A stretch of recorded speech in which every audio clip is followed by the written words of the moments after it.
Bonjour, bonjour, bonjour à tous. Ici la Sentinelle, jeune d'Afrique et du monde.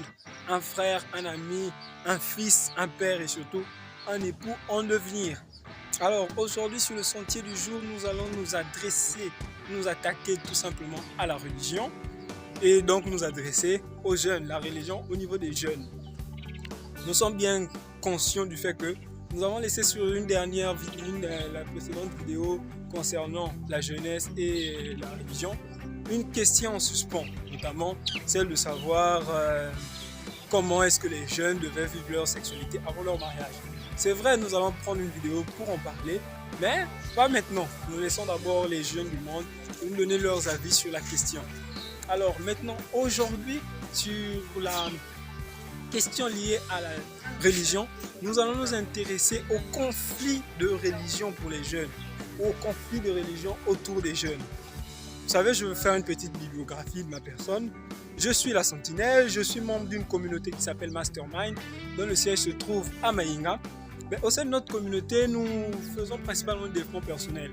Et lors de nos formations, nous lisons des livres, nous venons, nous en discutons et nous essayons de trouver l'essence même et l'appliquer à nos vies.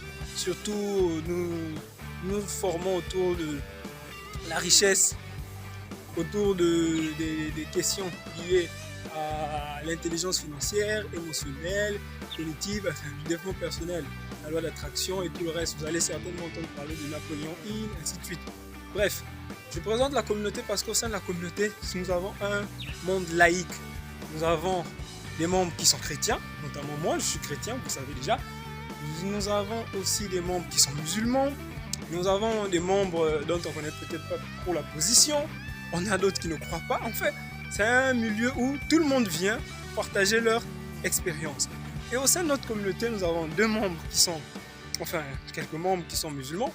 Et il y a deux d'entre eux qui, vous voyez, sont convaincus que le salut et la résurrection des morts ou que sais-je, tout ce que vous pouvez savoir au niveau de la religion se trouve auprès de l'islam.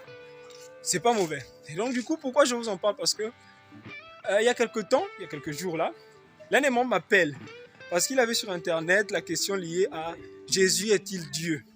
Donc il m'appelle pour m'avoir mon avis parce qu'il sait que je suis chrétien et donc il aimerait que je lui dise ce que j'en pense. Est-ce que Jésus est Dieu ou pas? Parce que vous savez, les musulmans, pour eux, Jésus ne peut pas être Dieu ni le fils de Dieu parce que Dieu ne peut pas avoir de progéniture.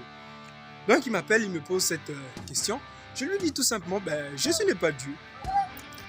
Après, on rentre dans un conflit de conversation. Après, j'essaie de lui faire comprendre que, écoute, en tant que jeune, on a mieux à faire que de chercher à savoir si Jésus est Dieu ou pas. Et je pense au plus profond de moi que Jésus est Dieu.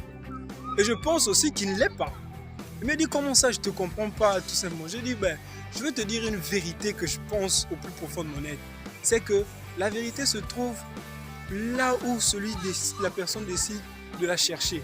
Et en fonction de la vérité, nous disons tout simplement qu'elle est relative. Il m'a parlé d'une vérité absolue. J'ai dit, oui, effectivement, l'univers tel qu'il est créé, il est clair qu'il y a tellement d'harmonie que ce soit le fruit du hasard, il y a bien un créateur. On peut au moins se permettre de le dire. Maintenant, dire que la vérité se trouve chez les chrétiens, chez les musulmans, chez les juifs, chez les moines, ou que sais-je encore, et que c'est eux par eux où se trouve le salut, je dirais que c'est un peu exagéré. Pourquoi? Parce que je me dis, la vérité se trouve là où on décide de la chercher. Et là, je m'appuie sur un verset de la Bible qui dit que rien n'est impossible à un homme qui croit. La Bible ne dit pas rien n'est impossible à un homme qui croit en Dieu ou un homme qui croit en Jésus. La Bible dit rien n'est impossible à un homme qui croit. Donc vous prenez un enfant comme ça, qui est né dans une famille musulmane, où on l'a appris que le salut se trouve uniquement en passant et en suivant les recommandations de Mahomet, prophète de l'Éternel, mais pour lui ce sera sa vérité. Vous avez beau essayer de le convaincre, à moins que ça vienne du plus profond de son cœur, l'envie et d'aller découvrir ailleurs et de se convertir, mais ce sera ça sa vérité. Et donc on a essayé de discuter un peu lors de nos échanges.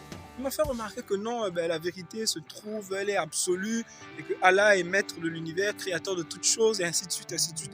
J'ai dit d'accord, il n'y a pas de souci. Après, Je lui ai posé juste une question. J'ai dit, ben, tu vois, il y a des gens qui invoquent Allah comme toi, tu as dit. Vous avez vécu des expériences spirituelles. Tu as peut-être vu des choses surnaturelles en invoquant le nom d'Allah.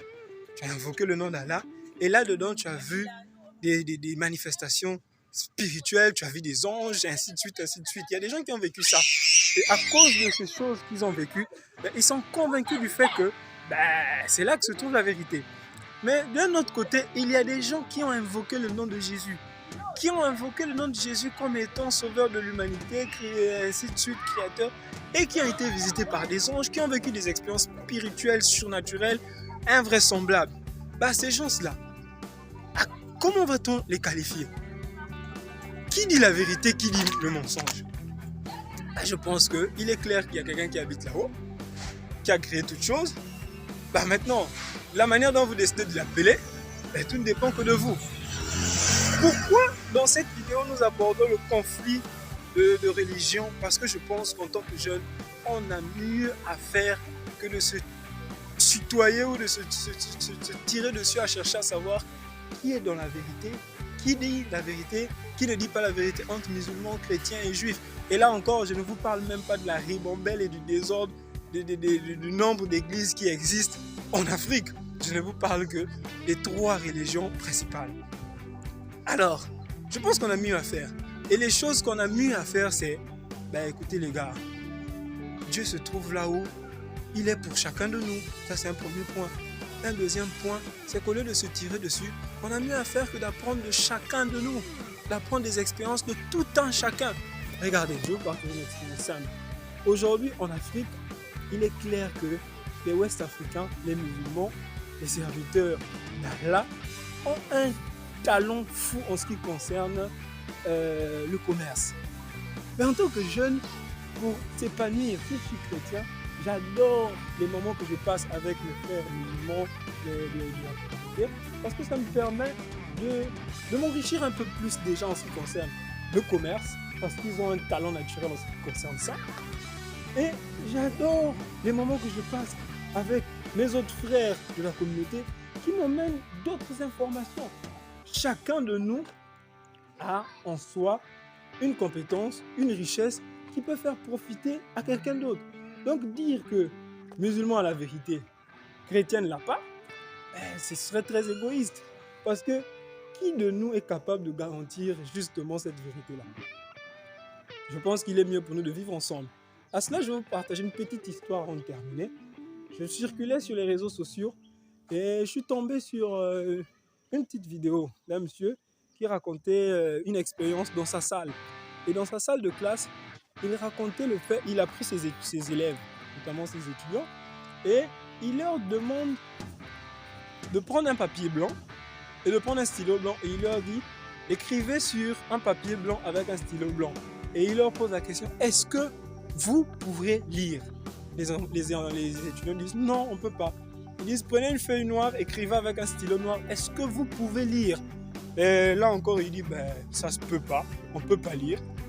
Après, il dit, prenez une feuille blanche, écrivez avec un stylo noir. Est-ce que vous pouvez lire? Les gens disent, oui, on peut lire. Il dit, prenez une feuille noire, écrivez avec un stylo blanc. Est-ce que vous pouvez lire? Les enfants disent, oui, on peut lire. La morale de cette histoire, c'est quoi?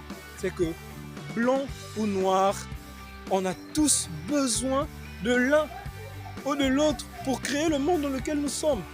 Donc, musulmans ou juifs, on a tous besoin de l'un ou de l'autre. Chrétiens ou qui sais-je encore, chacun de nous, on a besoin d'être dans cette communauté où nos compréhensions, nos foi sont disparates pour faire le monde qu'on est. Le monde est régi par le bien et le mal, et ça c'est une vérité absolue. Et de ce que nous constatons, on a presque l'impression que l'un ne peut pas vivre sans l'autre. Et donc pourquoi est-ce que c'est chamaillé à chercher à savoir que l'un a la vérité ou pas? Et là je m'adresse principalement aux religieux, juifs, chrétiens et musulmans. Dites-moi, si vous croyez vraiment en un Dieu unique, qui présente la chose comme étant, qui se présente comme étant l'amour, l'incarnation même de l'amour, pensez-vous que ce Dieu-là, c'est à ça qu'il vous appelle, à vous chamailler les uns contre les autres pour savoir qui dit la vérité ou pas. Ou bien il vous appelle tout simplement à l'amour, à exprimer, à aimer votre prochain, peu importe sa différence. Et j'adore vraiment Jésus-Christ. Permettez-moi, je suis chrétien. J'aime beaucoup ce monsieur-là, cet homme qui était là sur terre. Dans sa fable du Samaritain, il dit on les appelle comment là, aux scribes, qui lui posait la question de savoir comment faire pour hériter du paradis ou tout ça. Il lui pose la question de savoir, ben écoute, non, il lui demandait de savoir c'est qui son prochain, voilà. Après, il lui dit, ben écoute, il y a 3 personnes qui descendent sur une route et ils croisent un monsieur qui a été tabassé, qui est là à terre. Et le premier, c'est un prêtre qui passe, il ne dit rien. Le deuxième passe, il ne dit rien. Le dernier, le Samaritain, quand il passe, il s'arrête, il prend ses blessures, il le met sur son agneau, et sur son âne, le mène dans une bergerie, soigne ses blessures et paye. Et il dit au scribe, lequel de ces 3 a été un prochain pour le monsieur blessé? Et le monsieur blessé dit le dernier. Mais moi, c'est tout ce dont on a besoin. Les gars, ça ne sert à rien. Est-ce que pour aider quelqu'un, on a besoin de savoir s'il est religieux ou pas? C'est quelque chose que je constate tout le temps. Je me balade comme ça, j'ai constaté ça, même chez les chrétiens, chez les musulmans, tout ça. Pour accepter quelqu'un, surtout chez les chrétiens dans nos églises, pour t'accepter, il faut que tu pries chez eux. Si tu ne pries pas chez eux et que tu viens peut-être d'ailleurs ou bien que tu n'as pas d'église, c'est un problème. Ah, tu vas chez les musulmans, c'est des gens vraiment qui sont très amoureux parce qu'ils savent partager. J'adore ça chez eux. Mais il y a un truc qui est bizarre, c'est qu'il y a un hic quand tu n'es pas musulman. Ben, on veut bien t'aider même. Tu sais que si tu étais musulman, on allait faire un peu plus. Mais pourquoi? Pourquoi on devait faire un peu plus si j'étais musulman? Est-ce qu'en tant qu'homme, je ne mérite pas qu'on puisse m'aider intégralement si quelqu'un veut faire preuve d'amour? Ben, on va pas rester trop longtemps. Déjà, cette vidéo-là, elle a tenu 12 minutes. Ben, c'était la sentinelle jeune d'Afrique et du monde. Un frère, un ami, un époux, en devenir quoi. Voilà les gars, au revoir.